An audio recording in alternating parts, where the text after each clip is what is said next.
Guys, তো আজকে শুভ মহালয়া, সবাইকে অনেক অনেক শুভেচ্ছা সবাইকে।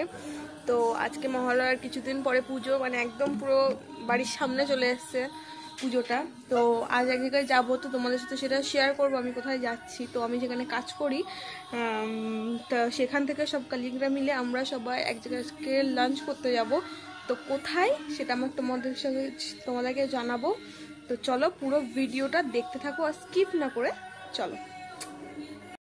এখানে আমি জল দিয়ে দিচ্ছি প্রতিদিনের, যেটা আমার রুটিন। আমার বিছানা গোছানো হয়ে গেছে, এখানে গাছে এখন জল দেব। আজ তো মহলা, সারা বাড়ি মহলা শুনছে, আমার শাশুড়ি মা ওখানে মহলা শুনছে। আর ওই দেখতে পাচ্ছ একটা জবা ফুল হয়েছে, হয়নি এখনো, ভালো করে ফোটেনি, কমলা কালারের। তোমাদেরকে সেটা দেখাবো যদি পুরোটা ফোটে। আজ আমার মনে হয় এটা কালই ফুটবে, কারণ এই ফুলটা অনেকদিন পরেই, যেমন অন্যান্য জবা ফুলগুলো, যেমন ওই লাল জবাগুলো মানে কুড়ি হলে সঙ্গে সঙ্গে পরের দিন ফুটে যায়, কিন্তু এটা অনেকদিন ধরে কুড়ি হয়ে আছে। আজ এমন হলো, মনে হয় কালই এমন হবে, মানে পুরো ফুলটা ফুটবে। তো তোমাদেরকে দেখাবো ফুলটা। তো আমি এই গাছটা পুরো কেটেছিলাম, ডালগুলো অনেকটা কেটে দিয়েছিলাম, সবই প্রায় কেটে দিয়েছিলাম, একটাও পাতা ছিল না। এখান থেকে দেখো গজাচ্ছে পাতা এখান থেকে একটা গাছ গজাচ্ছে। তারপরে এখানে একটা আমি ডাল বসিয়েছিলাম গোলাপ ফুলের, তো সেই ডালটাও এখনো মরেনি। আমি ভেবেছিলাম যে হবে না, তো হচ্ছে দেখলাম, দেখো। এবারে এখানে এই গাছটা ওইদিকে ছিল, ওই দিক থেকে এখানে নিয়েছি, কারণ ওই যে ওখানে থাকার কারণে হয়তো কিছু একটা হয়েছিল। এখানে পুরো ডালে পুরো পোকা, সাদা সাদা পোকা ভর্তি হয়ে গেছিল, সেই জন্য পুরো গাছ আমি কেটে দিয়েছিলাম, অনেকটা পুরো গোড়া থেকে কেটে দিয়েছিলাম। আবার গজিয়েছে, এখানে গজিয়েছে। প্রায় প্রতিদিনই জল দেই, প্রতিদিন গোড়ায় জল দেই না, প্রতিদিন এইভাবে জল দেই, জাস্ট একটু পাতায় গাছে একটু জল দেই। আর সপ্তাহে 2 দিন করে আমি গাছের গোড়াতে জল দিই। তো তোমাদেরকে সবটা আমি দেখাবো কবে কবে দেই আমি। তো এই যে বিছানা গোছানো হয়ে গেছে আমার। আর এইদিকে মামুনি এখানে দেখছেন, এখানে মহলা শুনছে, এই যে এখানে মহলা শুনছে, এই যে এখানে মামুনি বসে আছে, এখানে মহলা শুনছে। শুনেছো ভোরবেলা উঠে, আমি তো শুনিনি, কারণ আমাদের এখানে শোনা যাচ্ছিল এমনভাবে, মানে বাজছিল সব কিছু ঘরের মধ্যেই শোনা যাচ্ছিল। ভোর তখন কটা বাজে, 4টে 4:30 বাজে। তখন পাড়ায় কাল থেকে মাইক এনে রেখেছে, মহলা আজকে হবে, সেই জন্যে আজকে প্রতি পাড়ায় হয়, তো আজকে ওমন হয়েছিল। তো ওখানে বাজিয়েছি, মানে এমনভাবে বাজছিল, এমনি সাধারণত আমাদের ঘরের বাইরে কেউ ডাকলে বা কিছু করলে আমরা শুনতে পাই না, ঘরের মধ্যে দরজা দিয়ে দিলে ঘুমাচ্ছি তো শুনতেই পাবো না। তো এমন জোরে বাজিয়েছে, সারা ঘর একদম পুরো সব শোনা যাচ্ছিল, যে মানে এতটা জোরে বাজছিল।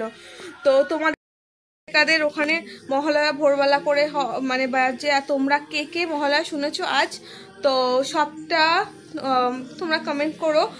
আর হচ্ছে আজ একটা জায়গায় যাবো, তোমাদেরকে তো বললামই। আর হচ্ছে বিছানা গোছানো হয়ে গেছে, ঘর ঝাড় দেওয়া হয়ে গেছে, ঘরের সব কাজই প্রায় হয়ে গেছে। তারপরে এখন শুধু স্নান করব, পুজো করব। আজকে একটু তাড়াতাড়ি স্নান করে নেব, পুজো করব, করে 12:30 নাগাদ বেরাবো। তারপর ওখান থেকে তোমাদেরকে সেটা এখন বলছি না, সবটা তোমাদের সাথে সেটা শেয়ার করব। তো চলো দেখতে থাকো। এখান থেকে সুইচটা দিয়ে দিয়েছি, বাইরে টিভিটা মামুনি চলছে। তো চলো,